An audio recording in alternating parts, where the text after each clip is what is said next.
Hello, I'm Joey Jacobson, and today I wanted to talk a little bit about resistance to change. Today is January 7th, 2014. Many of you may have made some New Year's resolutions. You may have set some goals or intentions for the new year. You may have decided to create a new positive habit or work diligently on clearing up or getting rid of a negative habit that you've been working on. And we are now 7 days into the new year, and I wanted to check to see how people were doing with this.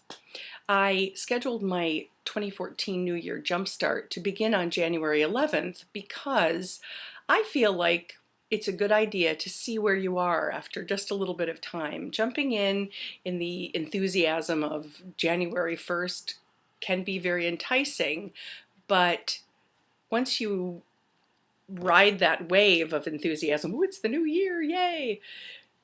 Then what happens? We do kind of have a little bit of a cliff we fall off after the holidays. And my feeling is that if we have sat thinking about it, we've worked on it a little bit, we all might have a much better idea about how we're really working with our intentions, our goals, and our new habits.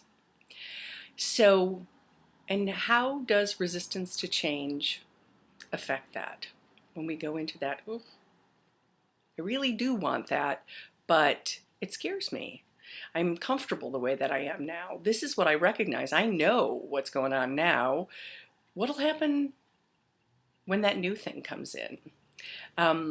In resonance repatterning is a very interesting way of looking at intentions. Once you've named an intention, sometimes it comes up to actually check to see what negative belief you might be holding about what will happen if you actually do achieve your intention. So you win $1 million, then everyone will think you're stuck up, and people will look for all the money that you have and ask for handouts, and that creates resistance. It's just a silly example, but many times we feel like if we actually achieve some level of success, that then those people will try and pull us down. There are a lot of ideas and beliefs like that that sit underneath our positive intentions. So with the 3 sessions that I will do in the 22-day series, the 3 healing sessions, we're actually going to look at what sits underneath the intentions and the goals that we have. What is creating that resistance to change? In the Law of Attraction and the Abraham Hicks work, they will very seriously talk about the fact that if you're holding a positive intention and a negative fear about it, you basically just cancel out all of the energy that would be available for you to move forward. So in the work that I do, we look at this a lot, and we also use the added energy of a group field situation to try and move some of that negativity out. If you understand that everything is energy and everything is frequency, it's all patterns. So if we're actually going in and we're looking at the frequency patterns that the resistance to change are, there's probably a better way of saying that, we're just going in to shift those into a more coherent pattern. I used to explain to people when I was originally studying resonance repatterning that for me it felt like tuning a piano. You would go in and you would find the belief or the story or the earlier experience in someone's life that was like the key being out of tune, flat or sharp. You could feel, that's just not quite right. And we would be able to, in doing a session and a modality, move a person's frequency patterns into greater coherence so that when they leave the session, they feel uplifted, a sense of more space in themselves sometimes, just more of a sense of well-being.